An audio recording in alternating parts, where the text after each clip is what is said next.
Well, it looks like everyone's here. All right, so it's 7 o'clock. Maybe let's give one more minute if any members of the public want to join us.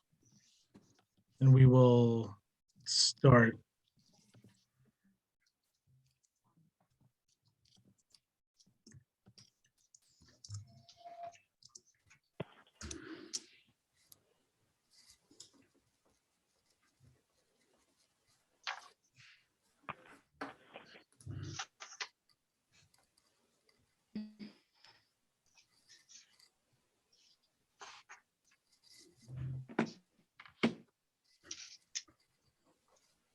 All right, well, it is 7 o'clock. I'm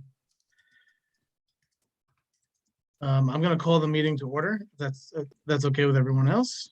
Let's call the meeting to order. Let's do the Pledge of Allegiance real quick. I pledge allegiance to the flag of the United States of America and to the republic for which it stands, one nation, under God, indivisible, with liberty and justice for all. All right, so hopefully this time next month we will be back in person down in the courtroom, but you know, here we are, our second Zoom meeting. So all right, so first up, can I get an approval of the minutes for the December 6th, 2021 work session and special meeting? Also for the December 9th, 2021 special meeting, and then for the December 13th, 2021 regular meeting. Second. All in favor? Aye. Yes. Okay, so is there any public comment on any of the agenda items on tonight's agenda?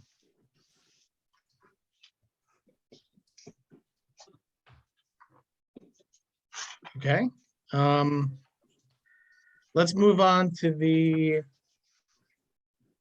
we have a few pieces of business to finish up from the reorg meeting from 2 weeks ago.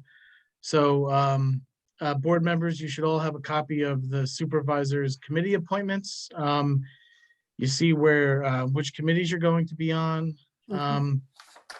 There are some that were that I used to serve on when I was a town board member back in 2021. And so those are going to currently, I'm currently going to be the liaison to those various assignments and committees, either until the vacated seat is reappointed by the board or until the November election. So just take a look at those. If you have any questions, let me know. Do we have to vote to approve those, Dominic?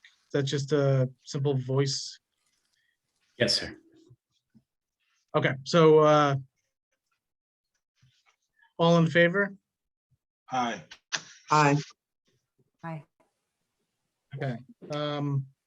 In terms of the next up, we have the town board committee appointments. So if you take a look at these, we have quite a few reappointments. If you take a look at the Conservation Advisory Council, it looks like we've got 4 reappointments. Carla Castillo, Aaron Salaquini, Kate Krimsky, and Francis Schuster, it looks like. They've all, I believe you've all had a chance to take a look at their letters requesting reappointment. So unless you have any issues with that, I would ask that we reappoint all of them to their seats on that committee. If we take a look at the Economic Development Advisory Committee, the Greater Chamber of Commerce rep Eileen Hartman, she's seeking reappointment for the chamber spot. I would ask that we reappoint her. If we look at the Sands Ring Board of Trustees, If we take a look at the Sands Ring, I am. the Sands Ring Board of Trustees, we have 3 vacancies on that committee. We have a number of folks that are seeking reappointment on that committee. We also have a few folks that are seeking to be newly appointed, which we will look at in the February meeting. So in terms of the reappointments, I would ask that we just place those folks back on the committee again. The Zoning Board of Appeals, we are now going to have 2 vacancies on the ZBA. Carrie Griffin, who was appointed at the last December meeting of 2021, she has decided that she can no longer serve on that committee, and so she has resigned. That's leaving a vacancy. And Deanna, who was serving on that committee, she is moving out of town, and so she is resigning. So this is a very important committee, so we need to quickly look to try to fill 2 spots on that committee with qualified individuals. It's just the town board meeting. Oh. The planning board, Wynn Gold, who was appointed deputy supervisor at the reorg meeting a couple weeks ago, he submitted his resignation. Although he's not required to, he could still continue to serve. We want to avoid all appearances of conflicts of interests on our boards and committees, and so we felt that it was that was the best move. We want people to trust the decisions of our town boards and committees, and so we felt like we had to remove that appearance of conflict of interest, which we did. Sands Ring is having an issue. They really hate me. Let's take a look. Are there any questions or concerns about reappointing the folks to these committees that are looking to be reappointed? Josh, is there any deadline for those seats, vacant seat that we have to meet? Oh, so you mean like the ZBA or EDAC or some of the others? No, there's no deadline, but in terms of the more important committees, it's not good to have 3-person boards because then you end up having to have unanimous decisions and you want to be able to have dissenting voices. So when it comes to the ZBA, I would say that, as soon as we can find qualified individuals and the boards have the chance to interview, we should seek to appoint people to that board. Some of the others can wait because they're not as, they're not as important, or they're not as, they're not tied to specific actions. So those can wait, but the ZBA and the planning board, we should, immediately start looking to fill those. So if there's no objections, I would ask, is the board all in favor of reappointing the folks that are seeking reappointment to the committees? So moved. Yeah. Second. Yes. Yes, okay, great. So, all right, so moving on. You had a motion and a second. I think it would be good to have a vote on those, just since these are. Sure, we can do that. Okay, so You had a motion. so can I get a motion? Can I get a motion in favor of reappointing all of the individuals who are seeking reappointment and approving the existing folks on those committees? So moved. Second. Scott, Can I get a, Second. okay, let's call the roll, Jen. sorry, Ms. Scott, Yes. Mr. McGinnis, Yes. Ms. Michael Rossi, Yes. Mr. Wojciechowski. Yes, all right, motion is passed. We should go back. We also go, let's go back and do a resolution on the supervisor's appointments too. So, can I get a motion in favor of,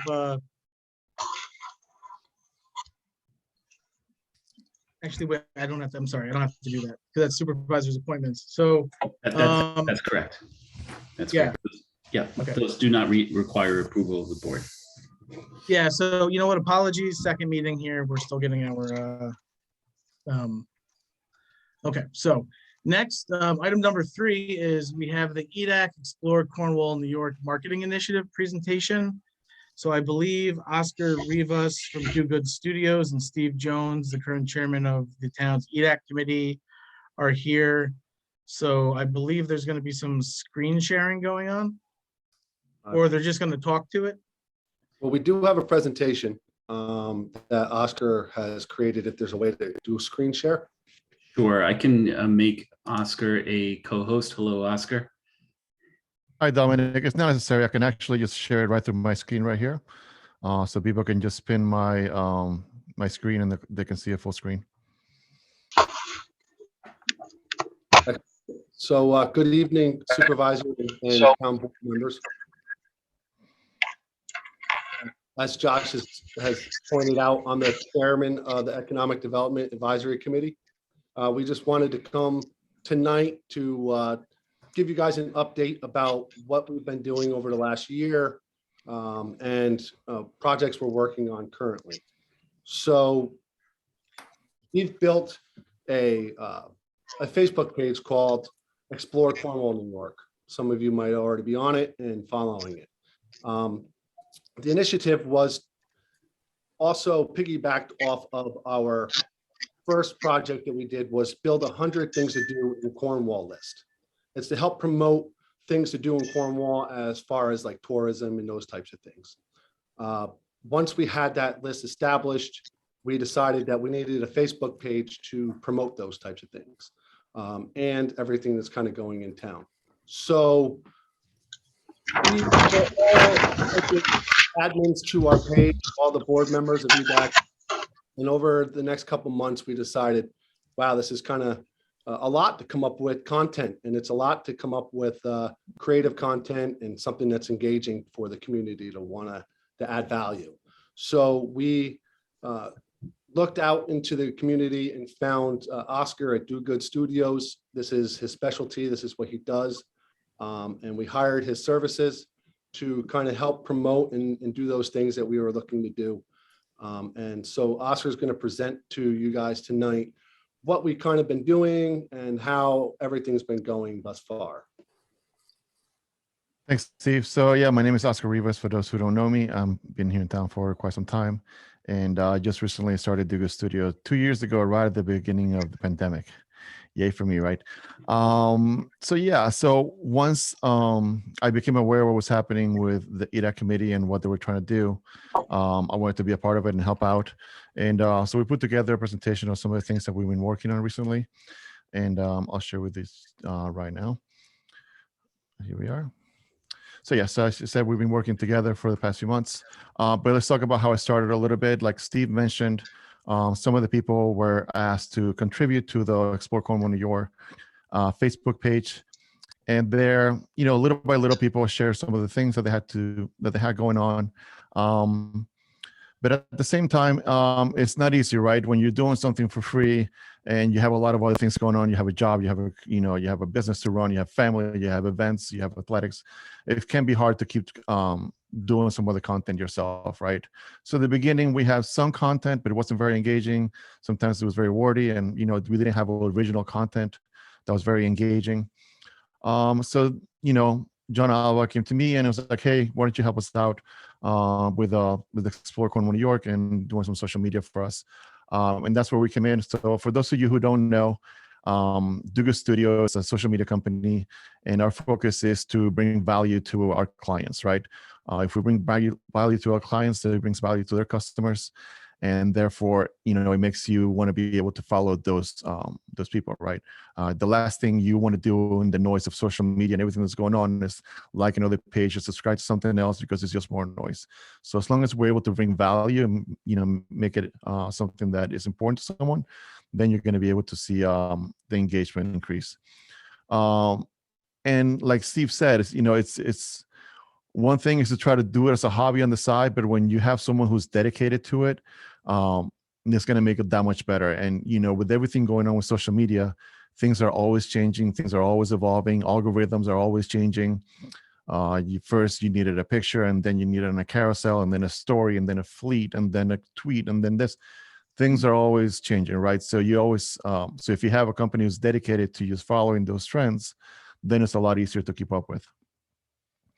A little bit about where I come from. I've been working in the TV, film, and advertising industry for a long time now. I've done it all from, being a production assistant to a carpenter to a motion graphic artist to a visual effects supervisor, editor, director, producer. I've done it all. And we've learned a lot along the way. I've worked on some great TV shows, some great advertising campaigns, and I've done some videos that done really well for my clients in terms of going viral and things like that. These are some of the shows that I've been involved with and some of the ad agencies. Crispin Port and Bogusky was actually named Agency of the Decade between 2000 and 2010. So I've had a lot of opportunities to work with some really cool brands. In the past couple of years, these are some of the clients from Dugu Studio. We like to focus on helping local companies have the same tools and expertise that you have in the city. We'd like to bring that to the local clients so they can benefit from some of the same techniques as well. And it's been a lot of fun working locally rather than having to go to the city all the time. So these are some of the services that we offer. We do social media strategy, branding, photography, video production. We also do some consulting. And, if you want to record your own podcast, we can do that as well for you. Anything relating to social media and creating the content that you need for social media, that's something that we can help you with. Now, you might be asking yourself, what is social media involved? You want to create a social media calendar because you want to be consistent. Consistency is key when it comes to social media. It's always great to have like an events calendar. You have to create some graphic design, copywriting, and you got to make sure that the stuff that you're creating fits properly within Twitter or Facebook or TikTok or Instagram. They all have the different formats, right? So we make sure that we tailor to each platform the content that we produce. So you can see this is some of the samples, the work that we've been doing recently, and we want to make sure it's provocative. We want to make sure it grabs your eye as soon as you see it, grabs your attention, and it's engaging with the community that you're trying to serve. Photography, we love photography. Photography is one of our passions, and we do portraits, event photography, product, lifestyle, and we do photo editing as well. These are some of the images that we've done recently with some product shoots for Moons, which is a great local brand that is reinventing the feminine products. And recently we went to the HGTV event and we documented that for the town. We took some very fun pictures and people love the pictures from the event. I mean, it went viral on our channels, and that was fun to see. We've been based in video production for a long time. And when it comes to video production, we basically do it all. We film, we edit, motion graphics, we find the right piece of music for you.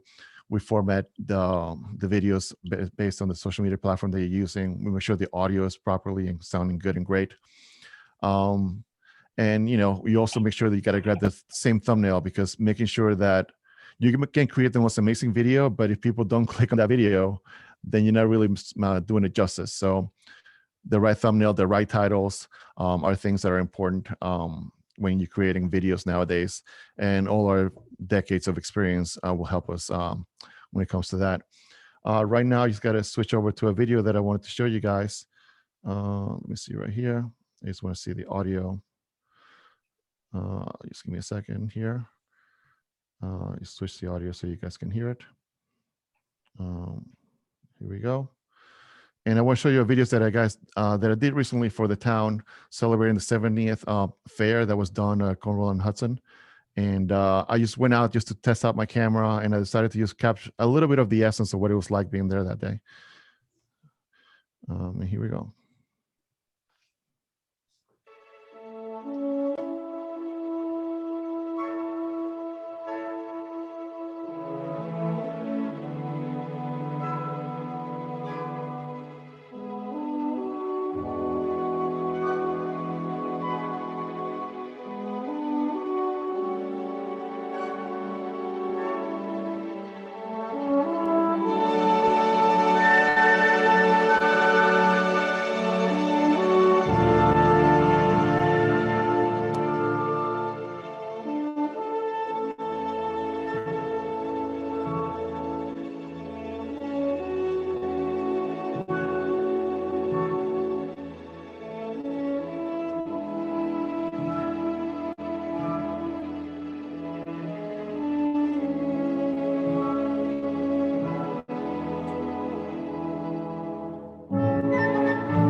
Please give me a second here so I can listen to you guys again. And here we are. All right, can you guys hear me again? Yes. Okay, great. So we're starting to see some growth. At the beginning of by creating some engaging content, we're starting to see growth happening in our Explore Cornwall York Facebook page. We've created a standard branding to make sure that it's the same across all the posts that we create. We like to promote a lot of things that are happening in the outdoors. So we will promote hiking, especially in the fall when it's so beautiful outside. We had the fall festival, so we wanted to make sure that we really promoted that to try to get people to come out to Cornwall, especially after people had been locked up for a long time and people were starting to open up again. So we really pushed that, and we had almost 6,000 people reach with a very small budget. And during the holidays, we wanted to try to help out the local businesses on Main Street. So we actually went out to the businesses around town and asked if we could take pictures inside, and we took pictures of the different businesses. And as we were getting closer to the holidays, we were promoting them more and more and more, just to give them a little bit of a leg up when it comes to that special time of the year. And that's something that we've been doing a lot. It's just going out to the community, trying to find some beautiful pictures of the area. We love Cornwall so much because it's so picturesque and it's just a beautiful town. So taking advantage of that, we've been creating a lot of posts and taking a lot of pictures based on that. And we're starting to see a trend. Everything's moving in the right direction. As you can see in some of these graphs, at the beginning, this was from the January 1st to December 31st, the first 6 months, there wasn't really a lot of action going on. And then the beginning of June, when we started taking over and doing a lot of the posts, we're starting to see a lot more reach, a lot of reactions. People were really excited to see a lot of things that were going on and a lot of things that we were sharing. And we actually grew our following from, I believe it was like 1,100, 1,200 followers to over 1,600 followers so far. So things are looking up and things are moving in the right direction with just a little bit of an investment into our social media channels. Now you might be asking yourself, what do we do going forward? How can we make this better? And one of the things that I want to let everybody know is that social media has gotten a bad rap for a long time, but social media is actually really good. It's just a different medium, just like a newspaper or a TV or an outdoor billboard. It just happens to be an active medium instead of a passive medium. And what you put into it is what you get. If you put a lot of positivity in it, if you put a lot of value in it, then a lot of people will get a real benefit out of it. Sharing a lot of local events and things that are happening, people are going to like that, or finding the right business that they need for the right plumber or the right painter or whatever it might be. People are going to be excited about following a page that gives you all that information. And you can be very targeted in your approach. You get to find out who your audience is. You get to interact with them. You get to target the content that you create to a specific audience. And it can be a really rewarding experience. So don't be believing that everything is bad. There can be bad things in it, but there's bad and things in a lot of other medias. And one of the things that's been happening lately is that video is all the rage.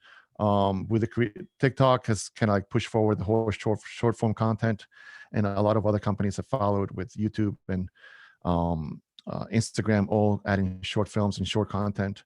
Facebook is going that way as well. And it's important to know this because if you want to have really good return on your investment, you're better off going with video in the future. Before, you could write like a funny poem and it'll be fine, or then come up with a good picture and it'll be okay, or create like a carousel of pictures and it was fine. But now the algorithm is favoring short form content in terms of video. And when you're buying something, a lot of people are now 68% say that they'll go to YouTube to find out about the brand or find out about the product before they actually buy it. And when it comes to marketing professionals, they say that promoting your brand or anything at all, you have to use video. So 92% agree that you should go with video in the future. And this is something that reinforces that. It's a video talking about the marketing trends. It's just about a minute long. I just want to show it to you guys so you guys can see what the experts are saying going forward. Just give me a second here.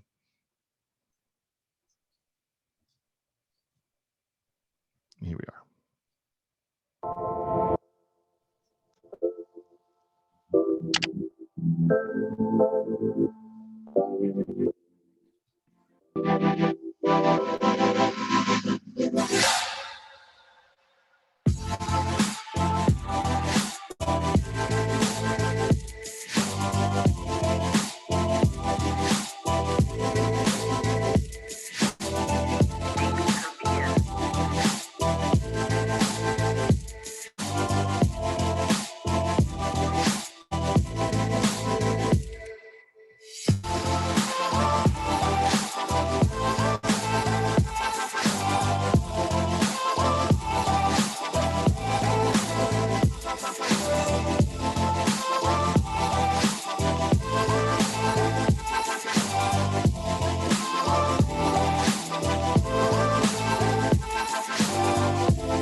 me just get back here for a minute.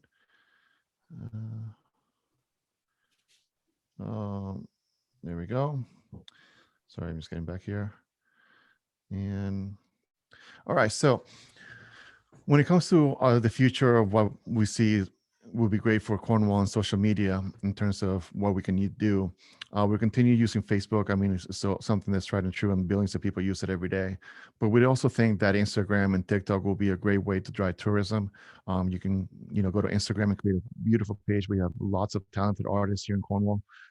They can contribute to the Instagram page as well as TikTok, and just creating like beautiful videos of like the different waterfalls or the trails or kayaking in the sunset or catching the stars at night. I think there's a lot of cool things that we can produce to promote Cornwall in the future. And we can even create business profiles when we go to the different businesses around Main Street and kind of talk to the owners, get a little bit of their stories, hear why they like Cornwall, why they decided to start a business here. And there's a lot of great opportunities that we can take advantage of going forward in terms of video to promote Cornwall forward, because there's a lot of beautiful things that we have to offer. And I think through social media, we can do a lot of great things for this town. And with that, that's what I have for you in terms of the presentation. And we'll be happy to take any questions starting now.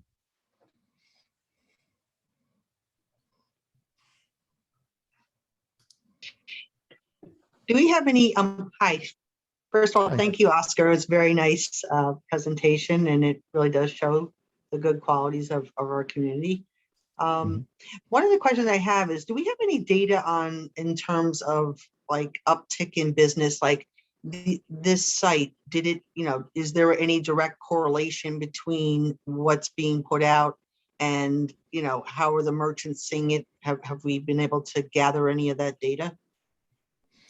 I mean, we've got a lot of positive feedback in terms of the fall festival, and also our family works at the Christmas tree farm, and we promoted that when we were selling the Christmas trees. And I can tell you for sure that we definitely had a lot more people coming in from out of town. We had a lot of new people that never heard from us before, and they were just like, oh, we just heard about this place and we just want to come check it out. I think when it comes to any form of advertising, you can have a newspaper or a billboard. It'll be hard to quantify that kind of information. Okay. Some people they don't automatically forward that information. But what we can tell you is who are seeing our posts, how many times people are clicking on it. We can tell you the audience. We can tell you the amount of people that have just kind of glanced at it, the kind of people that kind of like paying attention to it, the people that are sharing it. That's really important and valuable information that a lot of other mediums can't do. When you give someone a flyer, you have no idea if they saw it, if they read anything that was inside of it or not, or people drive past a billboard, they see like a million billboards, so you really get anything out of it. A TV spot, we all have DVRs nowadays. We'll do streaming services.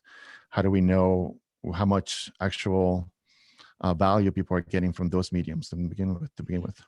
Oh, the only reason I'm asking that is because when I remember we approved this particular, buy-in from the town, one of the reasons I voted for it is that I was hoping that it was going to actually drive more businesses, traffic to our Main Street. So that's why I'm asking you the question. Do we have Sure. any, I don't know if the chamber has anything, or, I would like to know, like, hopefully we did some good things with this project in terms of the business owners as well. So I know that it's a great site. I do see the traffic, and I am a follower. So I think what I would Awesome. say about this, so what I've learned from these sorts of things is that there's certain, anecdotal type feedback that you're only going to be able to get from, say, we could certainly put together like a survey monkey survey and put it out to the businesses to see if they believe that this had any impact. But as far as, unless there's like a direct click, say from a link to a site, and then somebody makes a purchase, I don't know that we're going to know exactly, the exact monetary value that this meant to. I mean, remember, we spent $3,000, and that was between content creation and advertising, plus the chamber chipped in $500. So, I mean, that's really not, we should be happy, I think, with just in spending that amount. We grew the site, we learned some, numbers, we know what metrics we can sort of dial in on, but in terms of having a major impact, we would have to, really multiply the amount of money spent and, do some other things. So I think, this was meant to be also a, trial collaboration between EDAC and the chamber in working on this. And I think that, I know that Steve plans on, reaching out, working with the chamber, working with the businesses. There was definitely some lessons learned on this, and I'm pretty sure they're going to come back to, to the town with another request once we've sort of, put together what we think the next steps are. Can I? Yeah, Steve, do you have anything to add to that? Absolutely. So, we did this is a new idea, new thing. Before we started this page, we were doing nothing. So we have that data, right? So we know that the reach we've had has been more substantial than it was in the past. I think as we move forward, this thing can evolve and we can keep track of the data. We'll have more of an idea of what works and what doesn't work, and we can fine tune it from there. And I look forward to communicating with you guys on a monthly basis. I'll be reaching out to EDAC as well, working with Scott Teresi and talking to not EDAC, sorry, the chamber, sorry, and talking to Scott and working with them as well. So there's going to be, I'm really excited about it because the platform allows us to boost, post, and advertise. And kind of like if you have something you really wanted to highlight in town that's going on, you can actually boost it and focus the target area. So there's a lot of potential with it. And, I believe as we move forward, we'll have more data to share.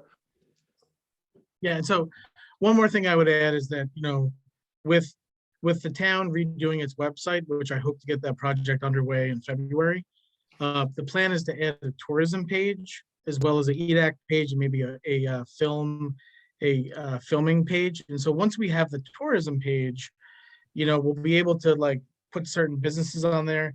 We'll be able to do other types of advertising. There's so many more opportunities once we actually have the website as well. And just one more thing, I would add as well. If you look at other, let's say you go and look at NIAC.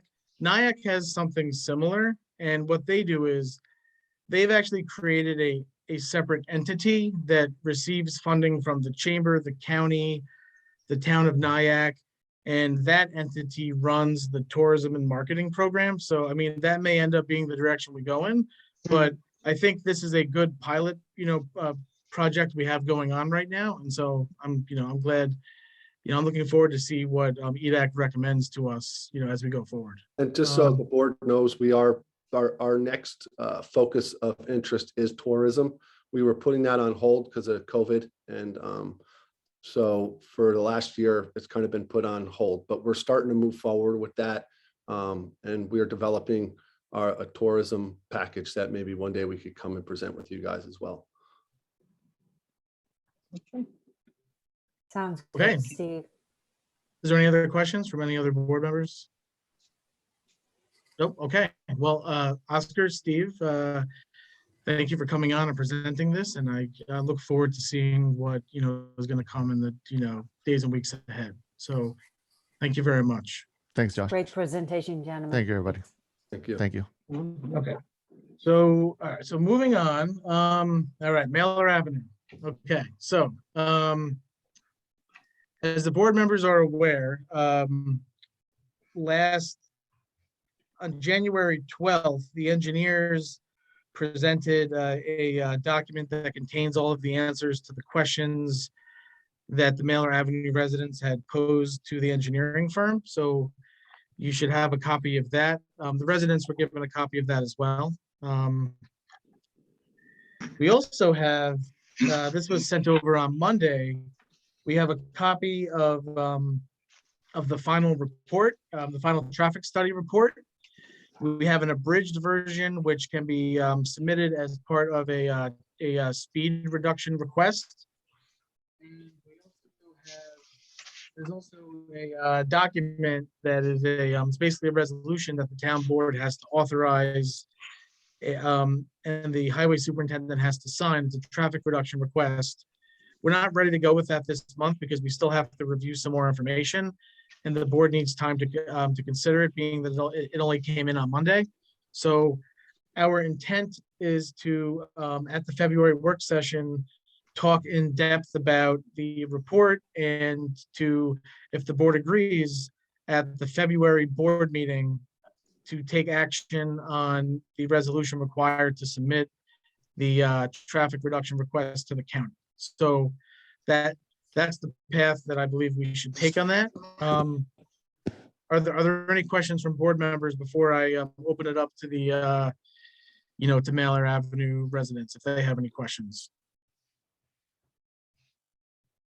Okay, so let me see. We got, I'm sure Jeremy or Michael or someone is here from Mailer Avenue, or other Mailer Avenue residents. Are there any questions about the next steps on this? Trying to unmute myself. Can you hear me? Yes, Michael, we can. It's Mike Nielsen, 17 Mailer, Halverson Road, right off of Mailer. Yeah, I've read the Yes. report. It's really more in detail than it was the first time. It's a good comprehensive report here. And at one point of this report, or 2 points in the report, they actually mentioned that it would be easier in the utmost case to reduce all the 25 mile an hour, all the speeds from 30 down to 25 miles an hour throughout the town, instead of just one road in particular. Did you read that part in the report? Did you get a chance to read it?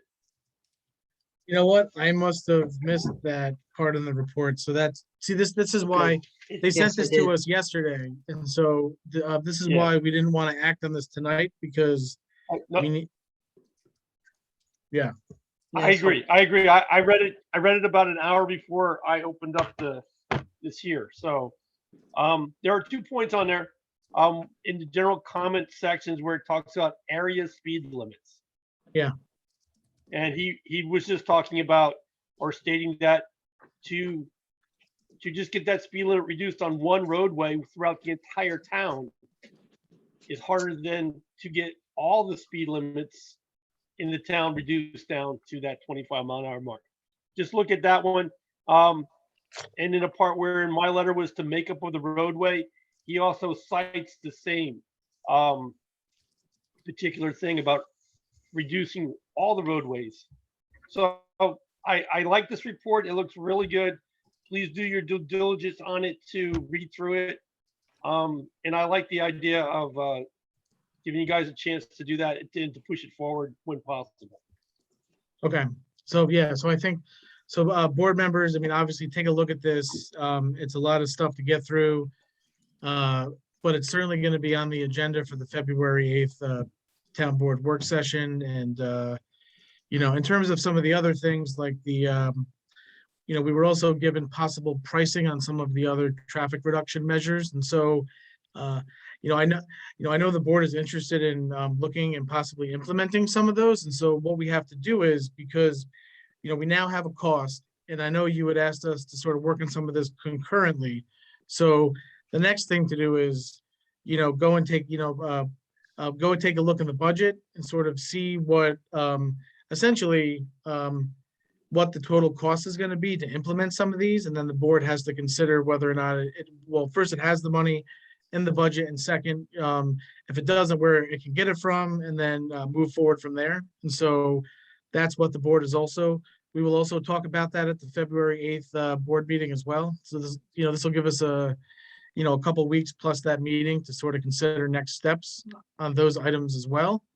So I would say to the board members, please take a look at the 2 emails and all the documents that have been sent, so we can have a really robust conversation at the February 8th meeting.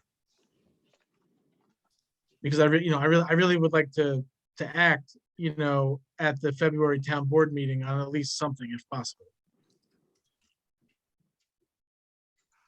Are there any other, Michael, Jeremy, anyone else? Are there any other questions? I have just one statement. Jeremy Schlegel, 123 Mailer. Also want to voice my support for the much more comprehensive report. As you remember, this data was gathered from 3 different studies, 3 different speed studies. And so I do appreciate how Colliers really leaves it to the town board and to all of us to work out the best solution that is represented. that the data is inconclusive in some areas, and they give us that opportunity to pursue the options that we will find best. So one of the things I do want to recall from the work session, just so it's on record for tonight, is that the Colliers, the head gentleman, did say that the best solution would be comprehensive. And so, pursuit of the speed study, the speed signs sound great, but they really seem to put a lot of emphasis on both the potential for the school zone, but that we had to show that we tried other ways to solve the solution. So I appreciate the continued support of the town board in looking at this. It has not been a short road. We've been talking about this since September now. Continuing to look in the right places so we can make some moves in the next couple of weeks for the short term, and then months for the long term. Just want to thank you again for the support. Sure. Thank you, Jeremy. And so I would say that the board's going to look to act at a minimum on the traffic reduction request for Mailer Avenue, in February. As far as a complete, on all roadways, that's something we're going to have to talk about. So I think we're just, we're going to take a look at this. The board's going to talk. We'll have the board meet, we'll have the work session on the 8th. And then this way we'll be ready to act, possibly at the town board meeting, which will be the next Tuesday. So, all right. So I think unless there's any more questions, I think we should move on to next here. Okay. So next we have the Justice Court audit for FY 2021. And so I have a letter here from Town Justice Navarra and Town Justice Biesecker. It's dated January 6th, and it's just basically asking us to please forward to the IAS unit the audit report, as well as the board's resolution, noting that the records have been duly examined and that the fines therein have been collected. They've been turned over to the proper officials of the town as required by law. And so this is just basically this is just a voice vote to accept the court audit for 2021. And so you should have a copy of both letters, one from the state of New York, from the Office of the Unified Court System. And then there still should be the letter from our two town justices, asking us to accept this. So if I could get a voice vote on this. Yes. Okay, great. Next up, we have the Association of Towns Annual Meeting and Training Per Diem. So this 2 weeks ago, when we first had our work session, the annual meeting, which takes place in New York City, that was still in person. They have since moved it to virtual. And this will allow board members to attend like we attended in 2021 to the virtual meeting. It's a good, training experience for those who have never attended in the past. I mean, I can't speak for Virginia, but I can say that I definitely learned a lot attending that. I believe it was Yes. February of 2020 before all this craziness happened. So hopefully one day we will be back in person, but until then, we'll have to attend virtually. So I would just like to get a voice vote from the board to approve training for any of the board members and staff that are going to be attending the training. I believe it's a $100 registration fee for the virtual registration. All in favor? Aye. Okay. Next, I have a resolution for the Unistat Municipal Financial Advisory Service Agreement. And so, whereas Unistat Municipal Financial Advisory Service has provided the town with an agreement for the 2022 fiscal year between the town and Unistat for professional services in regard to municipal finance and municipal government related matters. Whereas the town is prepared to accept the attached proposal from Unistat, now therefore be resolved as follows. that the town board hereby agrees to enter into said agreement with Munistat, a copy which is annexed here too, and that the town board authorizes the supervisor to execute any and all documents necessary to effectuate the terms therein. Can I get a motion? So moved. Second, Second. Okay, can I get a vote? Scott, Yes. Mr. McGinnis, Yes. Ms. Michael Rossi, yes. Mr. Wojciechowski. Yes, all right, the motion is passed.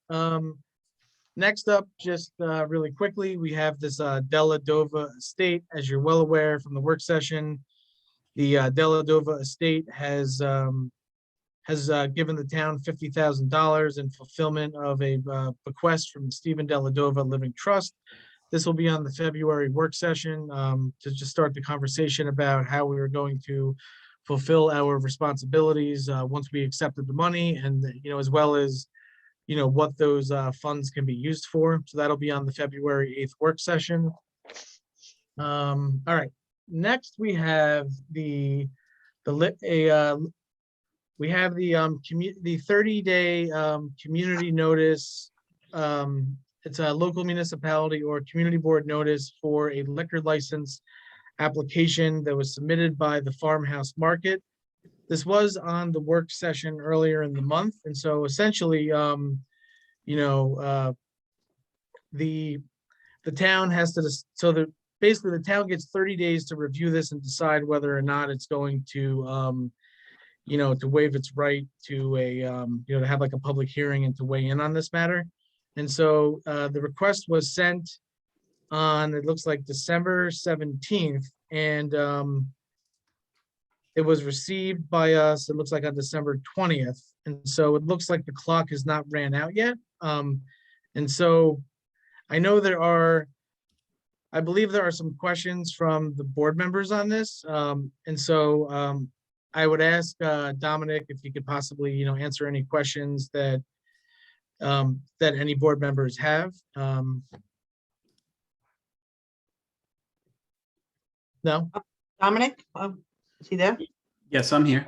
Hi, I know you're familiar with this particular project, being the attorney on the planning board. Yes. And now my understanding is I just needed some clarification.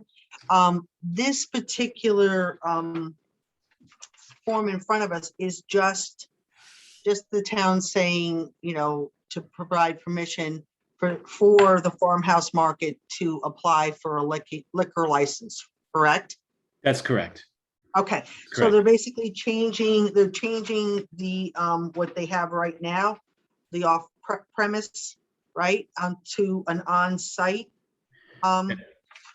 Yes, so, I mean, my understanding on that point, if I may, my understanding is that certainly if you've been in the Farmhouse Market, they do have beer for sale. So you can buy a sandwich, you can buy beer, you take them both home and enjoy them. My understanding is that Anthony Lancy is looking to change the category of liquor license that he has, because he has a license to do that, which would allow for on-site consumption. Okay, so does this, just going forward, because I don't know if the town is going to have to provide any other permissions. Does the planning board, does this have to go back to the planning board to approve the on-site indoor consumption? Because I'm hearing something, with it becoming like a wine bar or something like that. Am I correct? Yeah, that's a great question. And Thank you. No. I'm trying to get the big picture of this, which, I want to support. Yep, understood. So the state's jurisdiction doesn't really have anything to do with the town's jurisdiction. Okay. And so if local approvals are needed, then he would still have to get local approval for anything that he wants to do there. Okay. And I think in large part it depends on the scope of what's proposed. Right. I would say that you should know in the GC district, Yes. The issuance of on-site alcoholic beverage licenses is an item that does trigger special permit use, which is actually a special permit that's issued by the town board. Okay. And So this is something we're looking, okay. I'm yeah, sorry, and, Dennis. you know, and this came up previously with Jimmy Ferrara's, you know, studio and the catered events that were occurring there. And, you know, he was advised that he needed a town board special permit in addition to applying for a liquor license. I don't know exactly what happened with that because I haven't seen any activity on that recently, but my understanding is that Mr. Ferrara has not applied for a state liquor license, but Mr. Lancey has. Okay. You know, I'm not aware of any physical changes that are proposed to the space itself. So I'm not sure that there would be any need for planning board involvement in something where the physical structure itself is not changing. Okay. But that said, that's something that could be reviewed, and ultimately I would think, according to the code, would come before the town board for review of a special permit to ensure that you know there's not cocktails being consumed at 2 o'clock in the morning, you know, or thereabouts. I mean, I don't think I've seen 2 o'clock in the morning in cocktails since Anywhere. 1989. But in any Okay. event, it's been All right. Thank you for clarifying. I appreciate it. Sure. So I would ask that, that we let him proceed with submitting to the liquor authority, and then he knows now, because I had a conversation with him tonight, that Okay. he knows that tomorrow he needs to essentially submit a letter and start the process for a special use permit to the town board, which I believe is going to require, he'll have to come to the work session.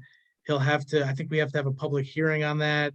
He should Yeah. at least start this concurrently with the process of submitting to the SLA. So this way, when he receives the SLA permit, we can then, act as a town board and also issue him a special use permit, or however that has to, play out. But by allowing him, without the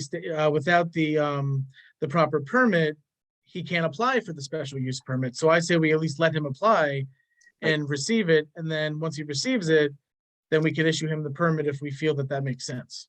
So, Okay, so this is Sounds basically good. the first step in this process.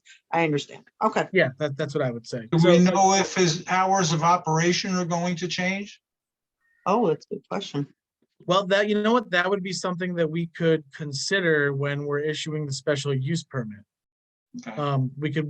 We could restrict his hours, because right now I know he's open from like 10 to 6 or 10 to Mhm. 7. I would think he'd probably want to be open later. And so then, that would be something I would imagine the board would have to consider based on, I don't know, whatever factors we want to consider. Okay. Can I speak on this? Oh, sure. Oh, sorry, Hey, Anthony. Anthony. Yeah, I'm just a little confused why this is being brought up now when I was approved at a previous work session. There was no procedure presented to me as far as any sort of special use permit or anything. I thought that was the point of the conversation we had on the 7th. Now you're saying that I'm gonna apply for this liquor license, pay the SLA fee, and then you could still potentially turn me down. I don't see that being the point of the 30-day notice. I think the approval should be done before, the 30 days is up. So, all right. So, And it doesn't seem to be you guys aren't really giving me a clear cut answer as to the next procedure, because it doesn't seem like anyone really knows the next steps in this procedure. So I'm a little confused as to that as well. So it's a little bit of a risk on my end to start shelling out money, and you guys are then just going to decide on whim after I've already paid for things what's going to happen. So I guess the question is, so we can we can decide not to act on this 30-day notice here, which will allow you to apply at any point in time going forward. You're only required to provide us with the 30-day notice. If we decide not to act, you could submit this, tomorrow, a month from now, 6 months from now, but we've basically waived our right to have a say over the liquor license. So you could hold off on submitting. I would ask, in terms of the special use permit, that's a question for how the board would like to handle that, because here's the thing, we cannot, based on what Dominic is saying, we can't issue you a special use permit unless you have the license. If the board would, so yeah, I guess this is more of a procedural question. Is there a way to, if we put this on the February 8th meeting and we talk about this, I mean, there's still a process, right? There's going to be, you have to come before the board. There has to be, I believe, a public hearing in order to get a special use permit, Dominic? That's correct. So, I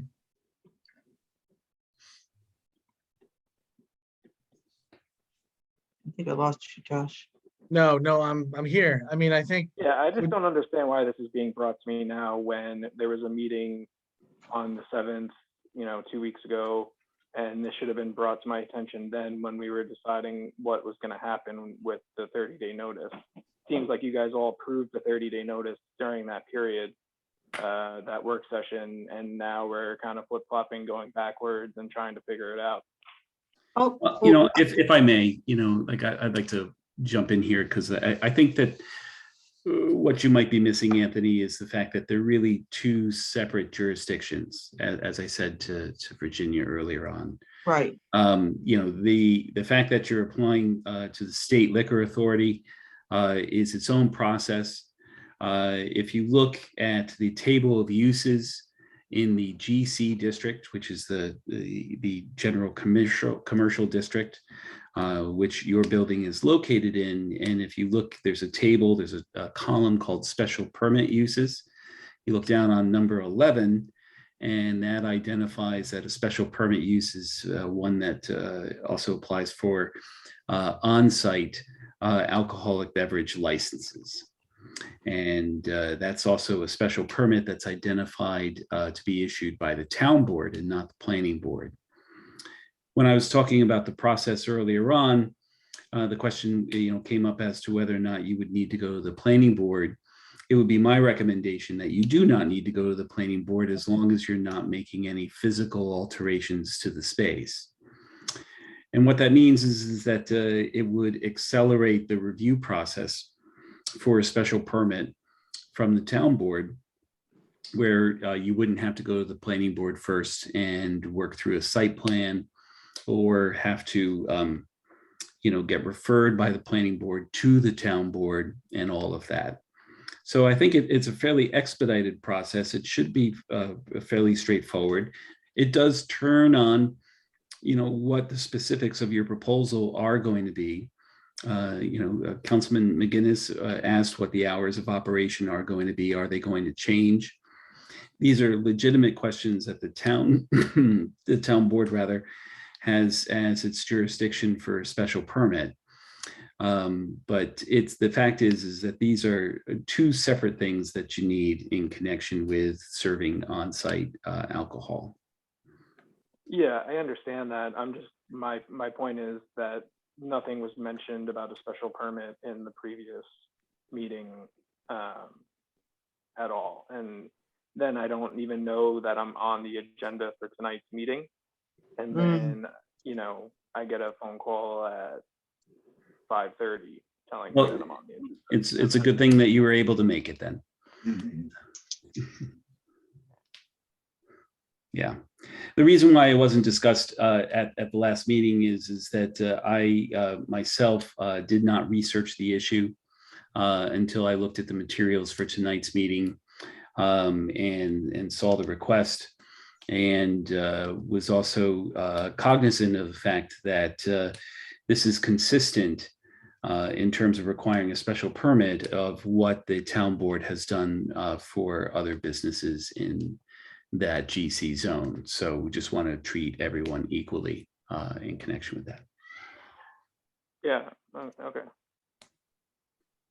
So I would ask that at the February meeting that we have this on, I would ask that Anthony submit a, I'll be in touch with Anthony tomorrow about the next steps for the special use permit. So this way we can make sure that this can be, we can start the process at the February 8th meeting, and then we can get the public hearing scheduled as quickly as that can happen. And that this will also give Anthony time to get all the particulars together about the project, and we can get this expedited. So this way, when the liquor license is issued, we can act on it expeditiously, and we can make sure that you can move forward. I mean, by applying now, these things should dovetail and match up, in terms of when they're issued, assuming that the town board wants to issue a special permit for this. It's important to note that you already do have a liquor license, for the sale of what you're selling now. And so this is really just a conversion of that liquor license to allow for on-site consumption. Okay. Okay, so moving on, unless the board members have any further questions or Anthony has any further comment, let's move on to, okay, so next we've got the hometown update. So I'm just going to be really brief about this. I had already issued a statement about this about 2 weeks ago after the completion of the public reveal. And so just so everyone is aware, the HGTV Hometown Kickstart team, they have removed any and all of the temporary items from Bridge Street that were not either purchased by the town, purchased by local residents, or donated. So you may see that the lights are still remaining on the bridge. Those were purchased by a local resident. So those can remain. In terms of moving forward on this, I would say that the Chamber of Commerce, they're actually going to be picking up some of the aftermath of this project. They're looking to hold a watch party at some point. They're also looking to make sure that Main Street residents and businesses are prepared for when the show is going to air sometime in the spring. And so, I will be, I've added Rocha as the liaison to the Chamber of Commerce. She's going to be working, just basically attending chamber meetings and working with them and keeping the board notified as to how the chamber is going to be, working to, keep the momentum going on that project. So that's what's going on there. I also want to just sort of address one thing. We received an email from the former town supervisor who wanted to know whether or not the two co-leaders who shot and put together the video, the submission video to HGTV should have to pay some type of commercial film permit and application fee. And so after that was received, I sent that over to the two co-leaders, and I've attached in your packets, there is a letter which I'm going to read right now. It says, "Dear members of the town board, in response to a letter received in December, we would like to inform the town board of our position on the matter of the submission of a video to HGTV for consideration of selection of the town of Cornwall as featured town in the new show called Hometown Kickstart. While there was filming in and around Cornwall, it was partly on land controlled by the town. This was not a commercial audiovisual production as defined in the local law. In order to be subject to the local law, the filming must be a commercial audiovisual recording with the intent of profit for the individual recording or to be intended to be viewed by the public for a commercial purpose. Our filming was not made with the intent of profit by the individuals engaged in such activity, and it was not intended to be viewed by the public for commercial purposes. It wasn't intended to be viewed by the public at all. In fact, it was created to answer a confidential private submission process and was intended to be viewed solely by the reviewers of HGTV. The filming was not conducted on behalf of HGTV. It was conducted solely by and on behalf of residents of the town using a personal mobile phone. Residents were not agents or employees of HGTV. They did not intend, expect, or even hope to make a profit. That was never the intent. The intent was purely altruistic. Further, Section 11-5A-4 seeks information such as plans for security and crowd control needed for police and impact the traffic. The local law and permitting process clearly has the expectation of a commercial production of a scale and sophistication that may cause disruption, which justifies a filming fee. Our activity falls dramatically below any such scale or sophistication. The local law is simply not intended to apply in this circumstance. Very truly yours, Michael Summerfield, co-coordinator of Cornwall Kickstart. So that is their response to the inquiry by the former supervisor. I would also just, I'd like to add something to that. So after review by, town council, and also I've also had review by an outside counsel myself on this. I believe I'm not inclined to pursue having the local residents to pay a film application or permit fee. I think it looks petty and vindictive.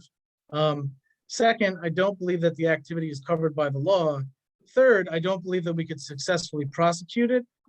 And I would also add that, at least under my town leadership, I don't believe that we should be requiring residents who are using iPhones or other non-commercial equipment to have to pay commercial film permit fees if it amounts to basically filming a TikTok video or other video on public property. I think it sends both the wrong message to residents and would have a chilling effect on attracting commercial filming to our town. So I'm not inclined to, to pursue this any further. That's my position on this. I would, instead, I would like to say that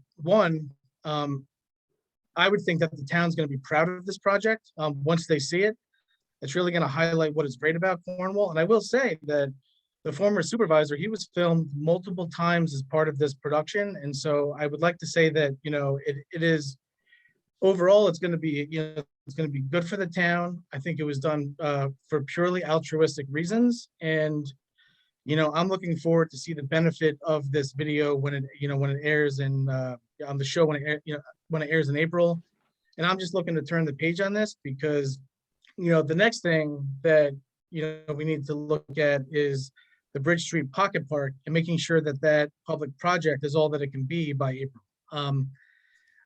Do any of the board members have any sort of comments, questions, or concerns about either the inquiry from the former supervisor or the letter from Michael Summerfield? Josh, I do want to just add to your comments that since a former supervisor was involved in part of the filming, I found his letter sound a little confusing. I wasn't sure why he's trying to not even stop, because the project already been done. So I was not sure what's the purpose of the letter was actually. So overall, it did great for our town. It brought people, the crew from West Coast to Cornwall, and I'm sure by airing in April, it's going to create more tourists and visitors to our town. Ultimately, everyone is going to benefit from it.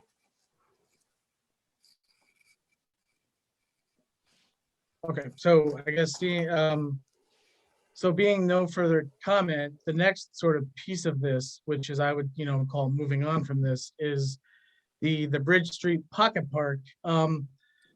So essentially we had the public reveal. we had to pull back all of the stuff that was sitting on the bridge because the bridge has to be resurfaced. There's some further engineering and construction work that has to be done to properly to the surface of the bridge. And so we were unable to put anything permanent there as part of this, hometown kickstart project.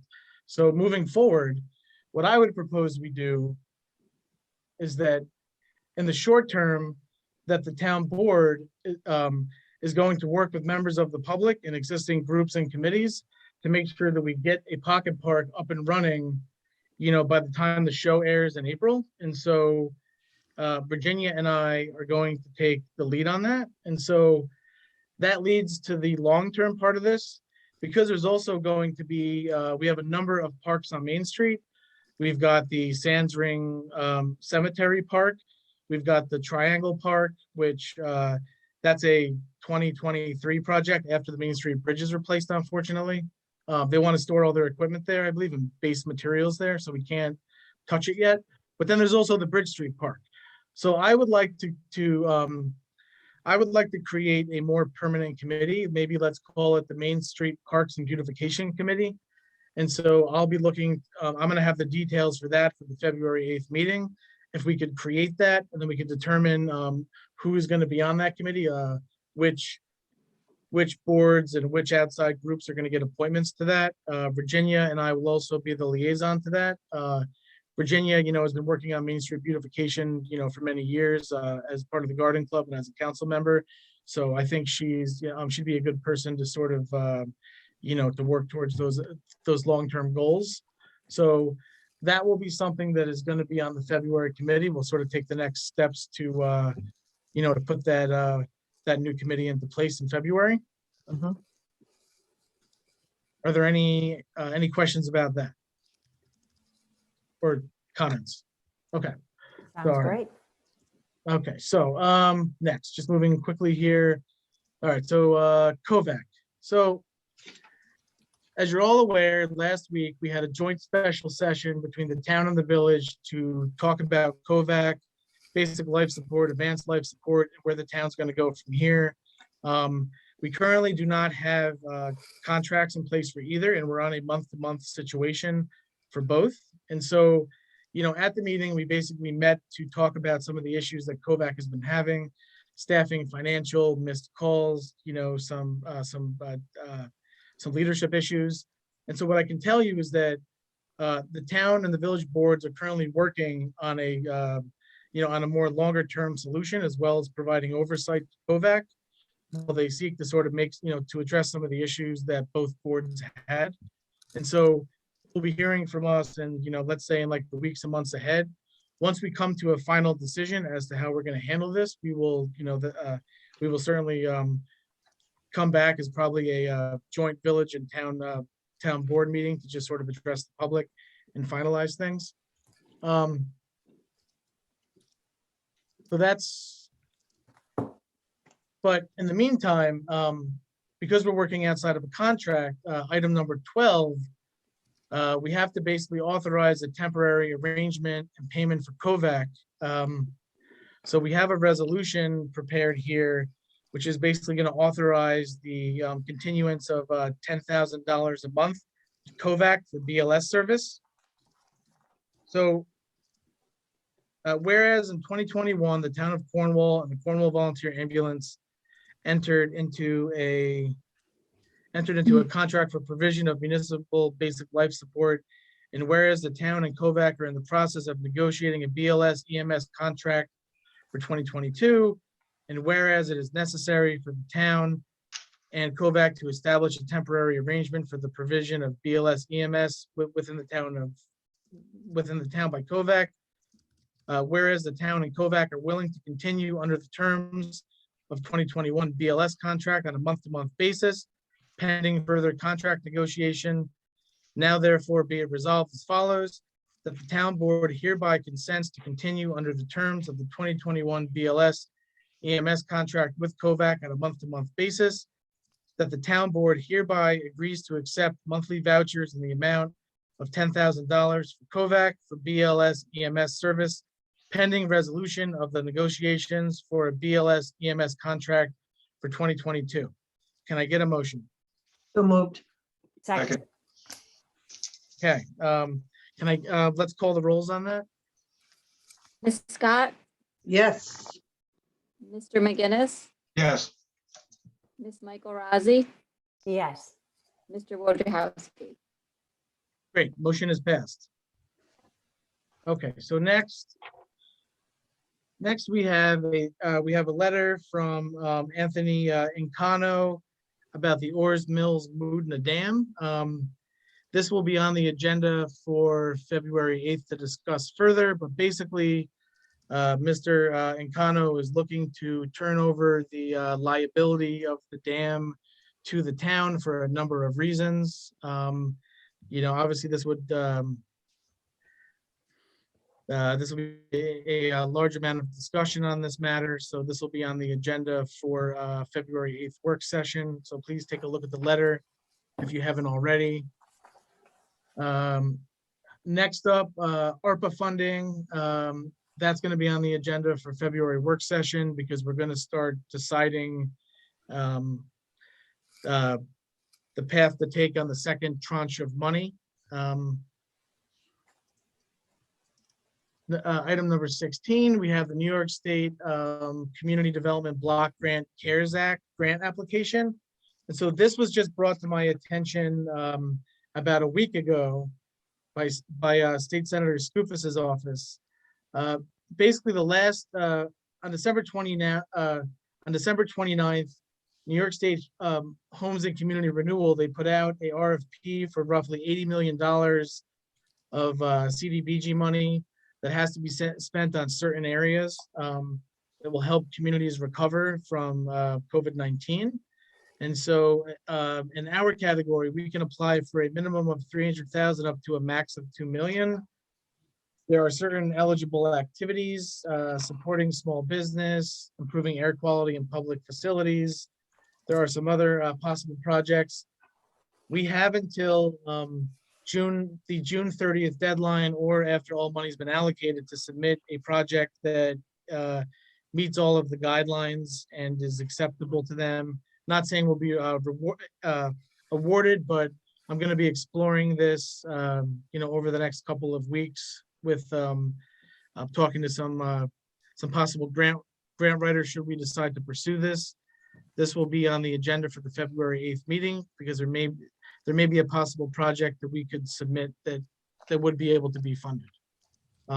This is in addition to the standard process that the town participates in every year. This is a little bit broader, a little bit more money available. So we'll discuss this further at the February 8th meeting.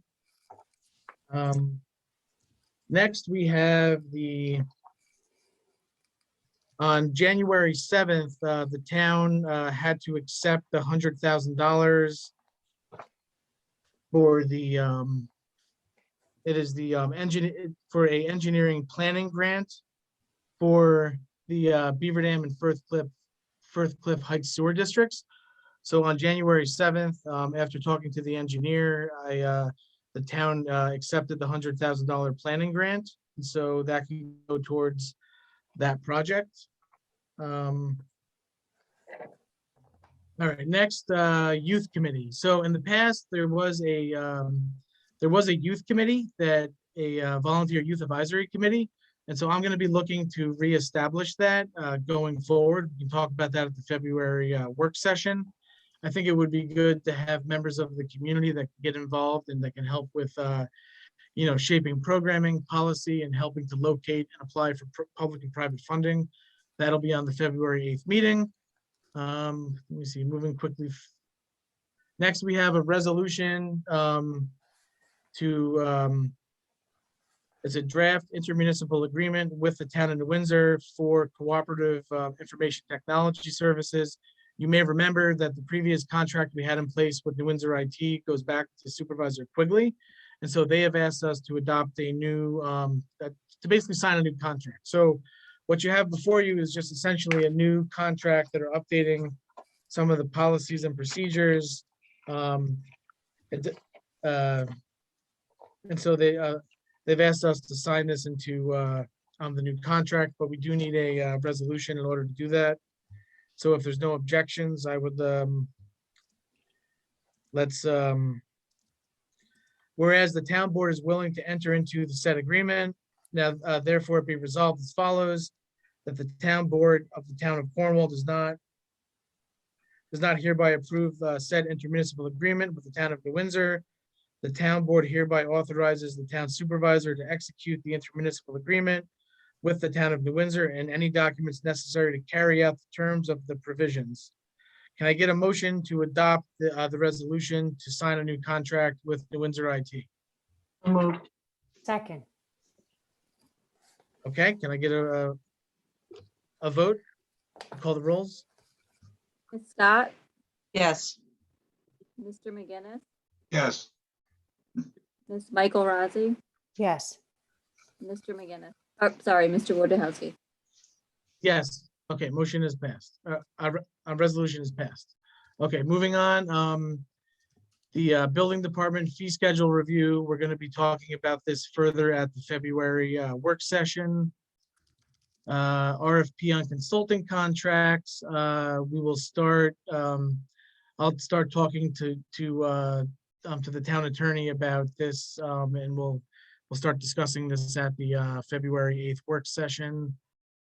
Zoning review, that is also something that I will be talking to the planner, the planning board attorney, and others that need to be involved to come up with some sort of framework for a zoning review that I would like to start beginning in February or March. I'll ask to have a memo put together like we did last time on the certain areas that, I would like to take a look at. Board members are certainly welcome to, to also add their suggestions on, areas we should look at as well. State legislative capital grants. So I have spoken to State Senator Skoufis's office. They said, get letters in ASAP. So if you have ideas for certain capital projects that you want the town to submit for Senator Skoufis, I know I've already said we should submit for the remainder of the engineering and resurfacing of Bridge Street. There may be more that we want to submit. So maybe if we could have those, please get those, ideas to me as quickly as possible. And we'll get those over to Senator Skoufis's office. Okay. Let's see. Josh? Yes. Do you know what kind of framework the request is? I mean, do I just write? So, you know what? I will just send you a summary or sample. what? I'll send you a sample letter that's been submitted in the past. I mean, it could be, generally like 2 to 3 paragraphs, 1 page, you submit it. And then if it goes forward, then that's when you got to start asking for more information. Okay. But Thank you. I'll give you a sample. Josh, kindly CC me as well. Sure. Okay, so next we have the Main Street parking RFP. I would ask that we extend that RFP for another 30 days. Right now, I believe we only have 2 responses. I'd like to get a third so we could possibly have further discussion on this at the February 8th meeting. So I believe I need, all in favor of extending the Main Street parking RFP another 30 days. Aye. Yes. Okay. Aye. Yes. Okay, great. Okay, so we will extend that another 30 days. Okay, so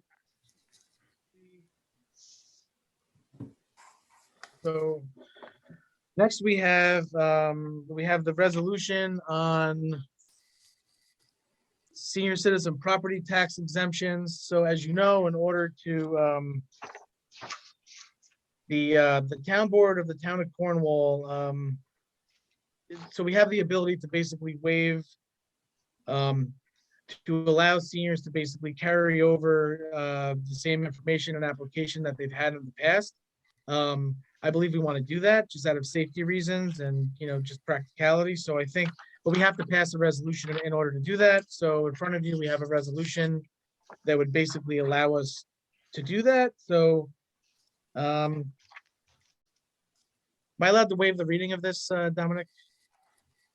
Yeah, you don't have to read it all. Okay. It's just, I mean, if any of the board members have any questions about it, but the resolution was part of their packet.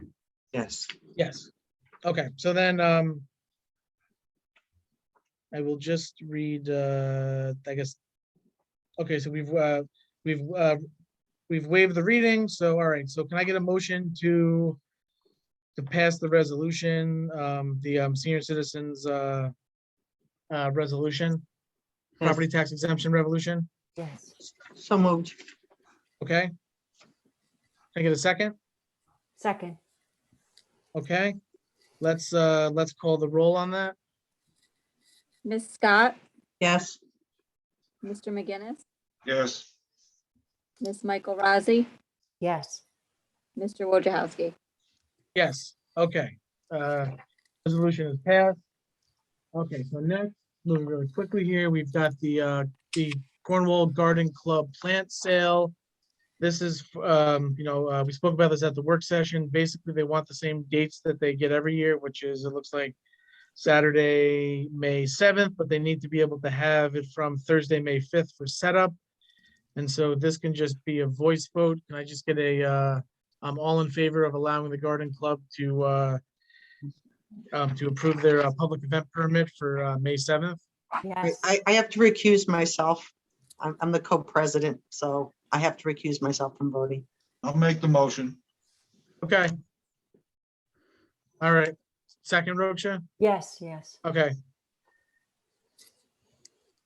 Okay. And then So, all- yeah, okay. and then all, okay. Next, we have we've got the Cornwall Garden Club request for reimbursement.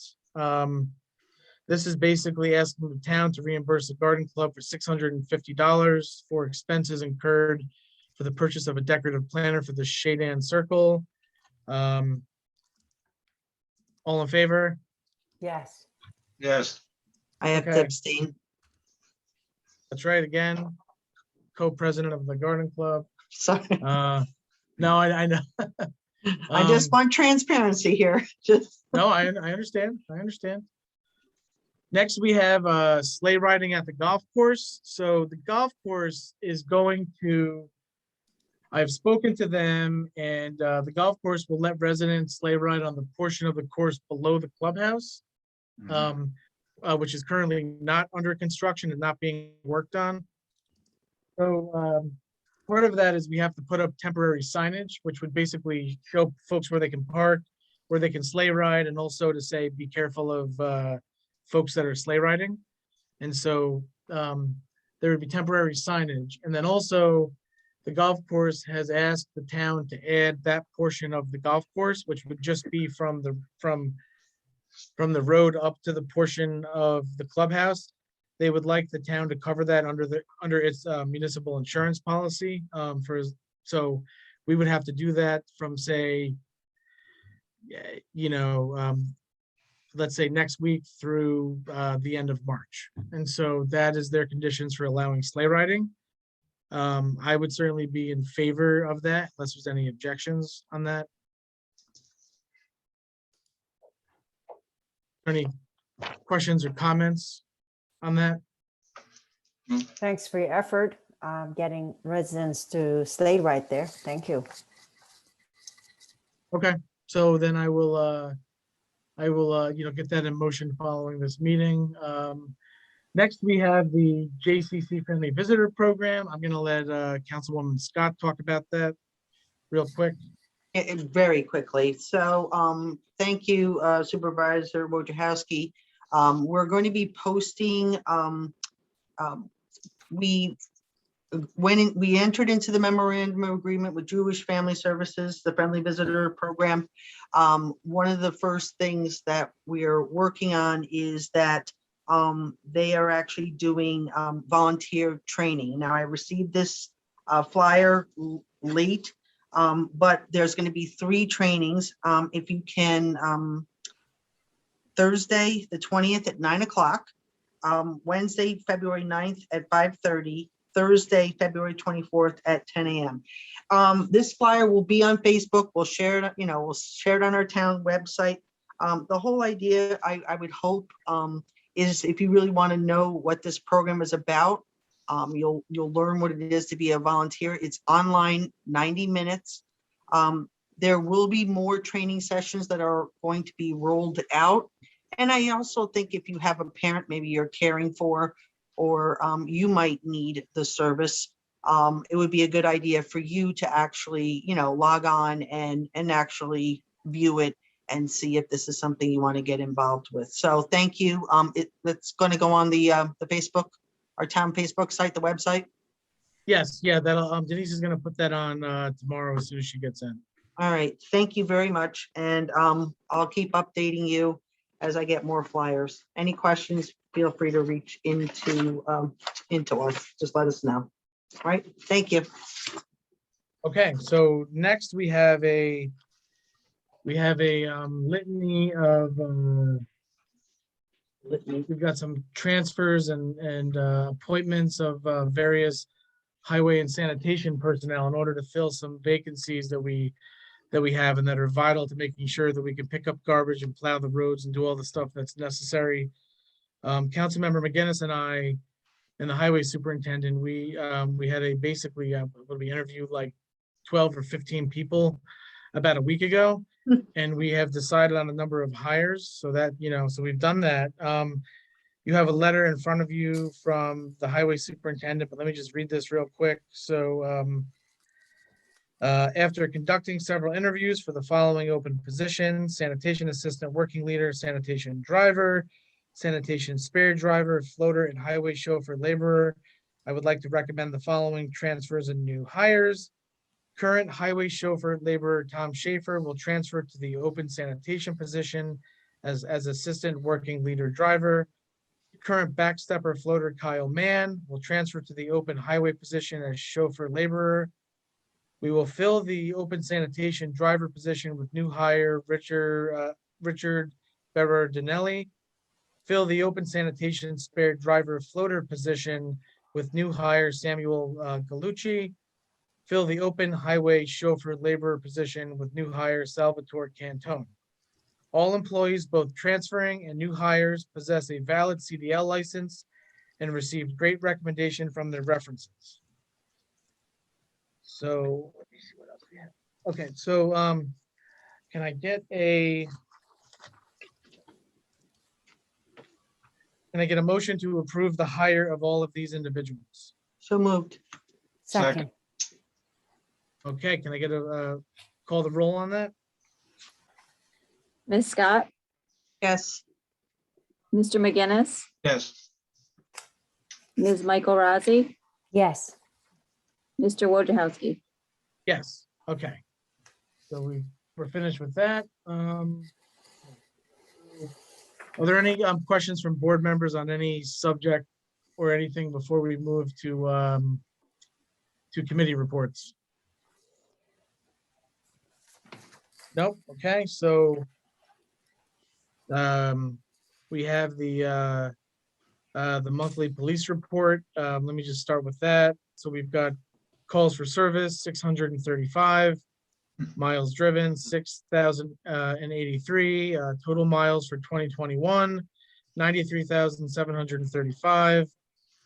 Traffic and appearance tickets issued for the month of December, we've got 43. Parking tickets issued 1. Motor vehicle accidents reported 24. Arrests made 3. Carrie, do you have the building department numbers, Carrie? Yes, I do. Okay, can you go with those? Okay, there were 24 permits issued, 16 certificates of compliance issued, 5 COs issued, 51 on-site inspections were performed, 1 complaint was investigated, 2 stop work order were issued. There were 2 fire inspections. They took in $7,657 in permit fees and $6,600 for municipal searches, 22 of them. There were 2 new planning board projects opened this month, and that's it. Okay, do you have the highway department as well? Yes, I do. They assisted the sanitation department with holiday doubles, retirements, bulk pickups and callouts, Blacktop Patch, Quaker Avenue, Maple Road, Canterbury Road, Road Park, and Buildings and Grounds Shop. They repaired catch basin on First Street, Robert Road, and Union Avenue. Repaired broken snow blower attachment for sidewalk cleanup, street sweeping, tar and chip roads, and Main Street final time of season. Winterized and put away street sweeper, roller, plate compactor, and weed whackers. Assisted New Windsor DPW with water issue on Palomino Road.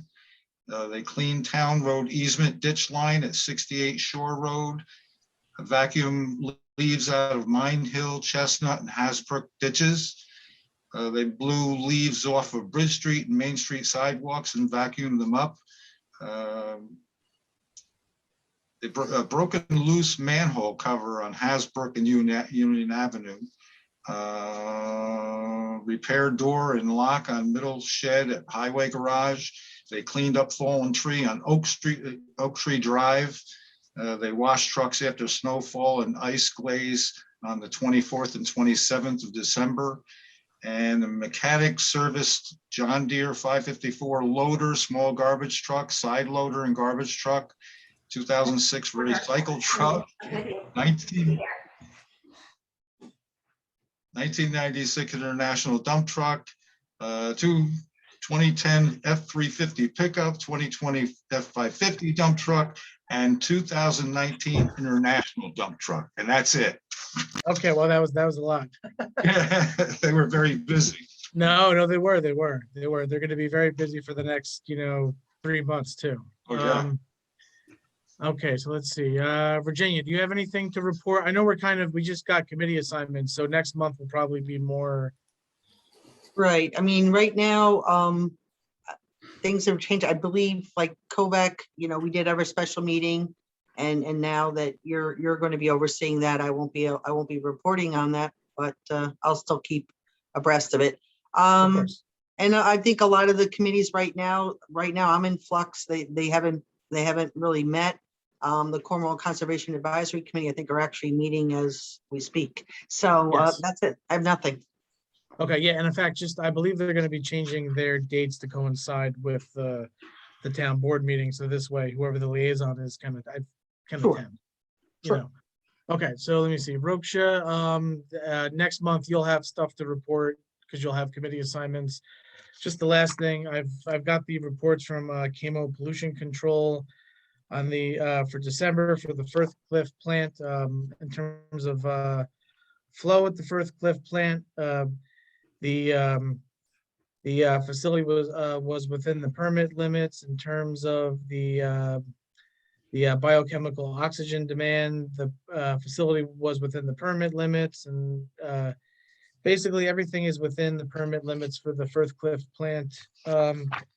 In terms of the Cornwall 360 Shore Road, the flow, the monthly flow was within the permit limits. The BOD was within the permit limits for the month. The total suspended solids were within the permit limits for the month, and everything was basically within the permit limits for the month on both of the plants. And as you know, we are currently conducting some major I&I work, as well as some work at the Shore Road plant that's going to be ongoing for the next few years. Okay, so let's see. Next year, can I get we've got a warrant number 1. Can I get a motion to approve the warrant? So move. Second. Okay, let's call the vote on that. Ms. Scott, Yes. Mr. McGinnis, Yes. Michael Rossi, Yes. Mr. Wojciechowski. Yes, okay.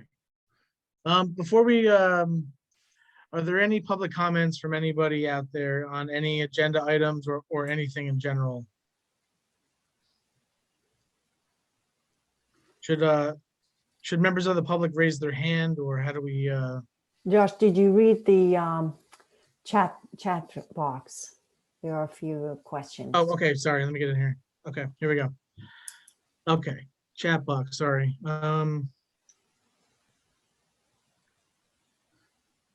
Okay, so Bill Clark is asking a question about the wine bar, the farmhouse market. He wants to know if this is an unnecessary paper chase for a very popular business in our town. And so, look, I would say that, you know, currently there's a certain process that Dominic has laid out that I would love to, this is going to be part of the zoning review, and making it easier for business to operate. But until that happens, unfortunately, there is going to be a special use permit required unless there is any way that council believes that we can, waive that. I don't know that there is. I would ask, if there is a way that we can avoid the special use permit and to allow this, I would ask, council to advise of that. Because I agree, I don't want to, I definitely want the farmhouse market to be able to get this up and running and to be able to, to get this in place as quickly as possible. Yeah, no, I can address that. So, what I was trying to lay out was an expedited process, assuming that like I said, there's no exterior changes to the building, that there's no significant modifications that would trigger the need for planning board approval. If you have planning board approval in addition to town board approval, like what you're really doing is adding months onto a review process where you have to do a coordinated review between the agencies and referrals back and forth. So that could take something that would be, a 2-month process and make it more like a 6-month process. And so my understanding of what's being proposed here is like we said earlier, is just the conversion of the ability to sell beer to also consume it on premises. And I don't want to speak for Anthony beyond that, but that's my basic understanding of what's involved. And unfortunately, we do have existing code requirements that say that activity where on-site consumption of alcohol is a special permitted use at the town board level. So there's certain things that you can do to expedite that process where, like I said, not require a site plan, not require the expense of having to go through that process, but you can't waive general compliance with zoning. It's not something that's built into the current code. And that's really where we're at. Okay, so just, a quick question on this. So let's say, we were to discuss this at the February 8th work session and then is there a way to hold a special, hearing in February and then come back, a certain number of days later and then vote to grant, well, we technically can't grant it without the alcohol license. I mean, no, you could give like conditional approval pending alcohol license. Yeah, it would be, I mean, getting ahead of myself, but it could be a conditional approval, where it's, on-site consumption is conditioned on him obtaining his state liquor authority license as well. But like your timeline is correct. So, assuming that Mr. Lancy makes an application to the town board for a special permit and identifies, the 4 corners of his proposal, to Councilman McGinnis's concerns about her questions regarding, hours of operation or any other concerns that you may have, he has to address those comments and any concerns that you have that as they relate to, the operation of a business that's going to allow on-site consumption of alcohol. And assuming that he makes that application promptly, Mr. Supervisor, you could place this on the February 8th agenda. The board could discuss it at that time. If the board was satisfied with the proposal that there was enough information there for the public to be able to weigh in on, you could schedule a public hearing. It doesn't have to wait for a regular meeting. If the board's available and you would have a quorum, you could schedule a special meeting for that to happen sometime later in February, once it's been properly noticed. And you could consider it at that time. So there's nothing that mandates that this be a multi-month process, and it can move as quickly as the applicant would move and as quickly as the board is satisfied that any concerns have been addressed. Okay, so then it sounds like we have a path forward here. I will reach out to Anthony tomorrow to, look to move this forward. Let's see, next we've got from Michael Summerfield in the chat, who has a question about how will the bridge be funded and how soon can we see the install be returned, even if temporarily, until resurfacing is done? So I think we've answered this a number of times. So basically, short term, the town has benches that it purchased using the Main Street Beautification Grant. Just, it's sitting, it's available. We can use those and we can put them out there once we believe it, it's the appropriate weather. Those can go back. The lights are already on the bridge.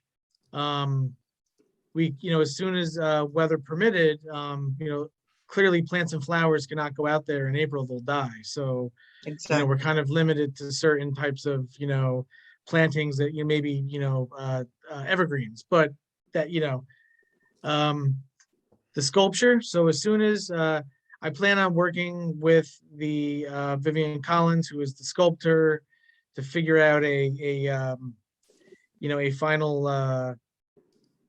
what do you call it? Basically like a base. She has an idea for a base that she wants to put the sculpture on. So once we get that settled, the sculpture can go back. We have already, it has to be added to the town's municipal insurance policy, but they are willing to add it at no additional cost. So that will not, but there's some stuff to be worked out around that in terms of like, making, just basically working with, the police department and others to make sure that, anything we put on the bridge is not, vandalized or taken by others. So, there is some like practical considerations we have to make. So, if we move expeditiously, and I know that Virginia and I and, the chamber and the garden club, we can have, Bridge Street set up nicely in time for the reveal. And then obviously as the year progresses and we can have more flowers and plantings, that can certainly go out there. And I know the garden club will be very helpful with that. I haven't Yeah. proposed it yet. Don't. Okay. Sorry. No, because we haven't even met on this, so please. Okay. All right. I'm sorry. But anyway, so yes, so take that back. But I'm going to be planting myself if you don't watch out. okay. I'm sorry, but yeah, I didn't mean to volunteer you to put 10,000 tulips on the bridge. Okay, and then in terms of long term, that's going to require because the town just doesn't have. I mean, last year we had a much larger fund balance. We don't have that this year. So in order to be able to, to repave the bridge, we're going to have to see what funding we have available, where it can come from existing sources. But my plan is to ask Senator Skoufis for money to essentially finish the work. I believe there may be somewhere around like $20,000 left in that in the Bridge Street grant that Skoufis gave us. So I think we're starting at $20,000. There's also money in the Main Street Beautification Grant, which I don't necessarily want to use for the bridge. That should be used for Main Street beautification. So if all goes well, I would hope that we could resurface the bridge, in the fall. Worst case scenario, it doesn't get resurfaced till 2023. But rest assured, the bridge will be a functioning pocket park in 2022 for the residents to enjoy. There's just unfortunately, there's just steps we have to take because it's public property. So, but you will be able to sit there, starting in the spring through the winter. It'll be nice and it'll be all set for the residents. Okay, so. Add comment? Yeah, sure, certainly. Great. Is there going to be a public-private organization to help the follow-on projects, from welcome signs to banners and other street furniture, things that the town really needs and wants that the Chamber of Commerce can't do all by itself. We really need a downtown beautification community that's public-private, and you've suggested it in the past. And I'd just like to know that, that there's a process going forward to make Cornwall better and to find public funding sources that are not reliant upon town grants and town funds. Josh, can I answer that? Sure. I mean, prior to the HGTV Kickstart, we were actually working on a lot of projects. So right now we have 10 benches that we have ordered. And part of the process with the businesses, you actually have to get the property owner to actually sign a waiver for those benches to go in front of their property. So far I've had 1, 2, 3, 4 businesses so far that have signed on. So there are things, Michael, that are rolling out. It's just going to take time for us to do things. And in the spring, it's even going to look better. So yes, Michael, there have been things since last year that actually have been in process. So Virginia answered, part of that. And so I guess, the other part that Michael is asking is essentially, if you recall, do you remember how there was a, back when they were trying to raise money to repair the roof for the Sands Ring homestead? Do you remember any of that, those fundraising efforts? And there was that gala or I'm not gala, but dinner where the restaurants donated their food and then people paid money and it went into like a, basically like a account. So what I would propose, and this is something that I would want the Main Street Parks and Beautification Committee, once we get that set up, that's something that we're going to discuss, because I do think, and this is a common practice that towns use, they will, they will work with a, like the Orange and Sullivan Community Foundation, similar to how we have like COH special events and whatever that does the films on the river and the bandstand and all that stuff, would be to set up a separate project account. And then, similar to how, Dominic and Mike Trainer are on, they're the ones that are in charge of that in the village. We could do something similar for Main Street as a way to raise money for, it could be for programming. It could be to bring in additional concerts. It could be to pay for certain things that the town doesn't have money for.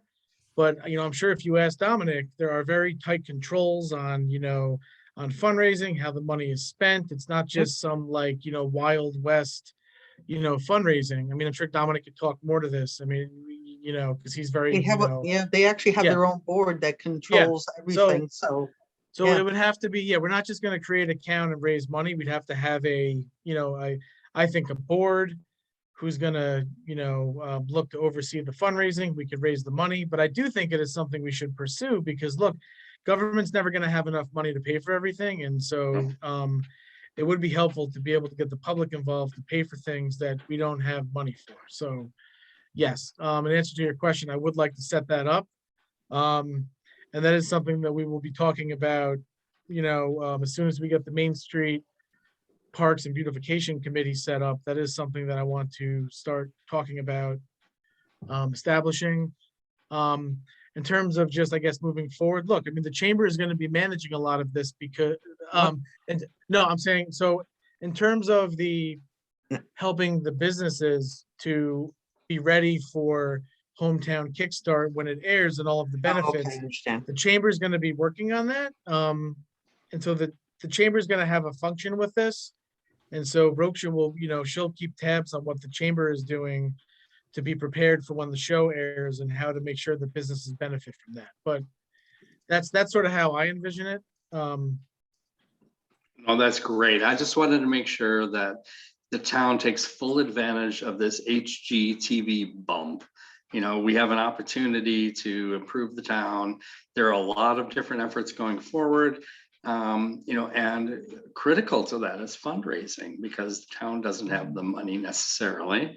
And there needs to be a separate organization that can raise money in behalf of the town to help fulfill the promise of Cornwall. Cornwall is an awesome town, and you'd hate to see this national exposure opportunity pass by.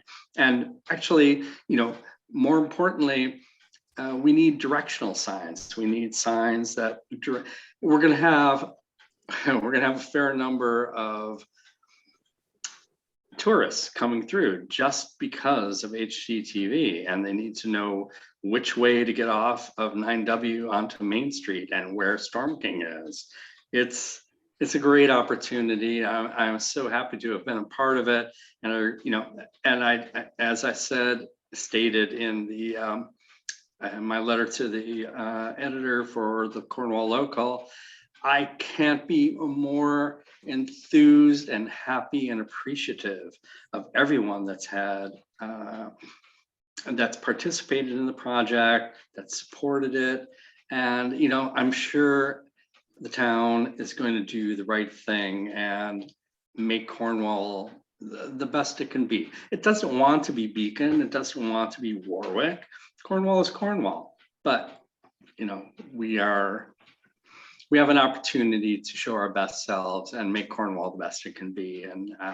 And thank you all for your participation. Okay, is there any more public comment before we move the closed session? No?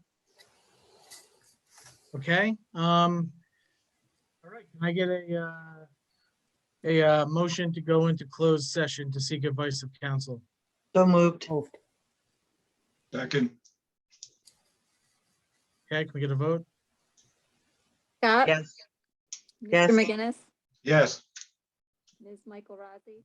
Yes. Yes. Okay. Okay, so I think what we're doing is we're all going to get off and then we're going to go and enter into the separate link that we have. All right. Yes, we have a separate Zoom meeting room just to ensure that the conversation is closed and just for attorney-client consultation. Just for the record, there's no action that will be taken during an attorney-client session. My recommendation to the board would be to come out of the attorney-client session just to close and adjourn the regular meeting. And if there is any discussion or public discussion that would take place at that time, or potential action that the board would take, I would record that portion of the meeting, and that will be included in the posting of the video on YouTube. But I'm not anticipating that there would be any action that would be taken later. Would also suggest that we release the town clerk without having to sit around just to note that we're adjourning later on. I can inform her what time the meeting would be reconvened and then adjourned. Makes sense. Makes sense. Okay. Okay, Everyone. thanks, everyone. Okay. Good night, everyone. That said, I'm going to end this meeting and I'm going to go open up the other link then. All right. Thank you, Dominic. Okay, Of course. thank you. Yeah.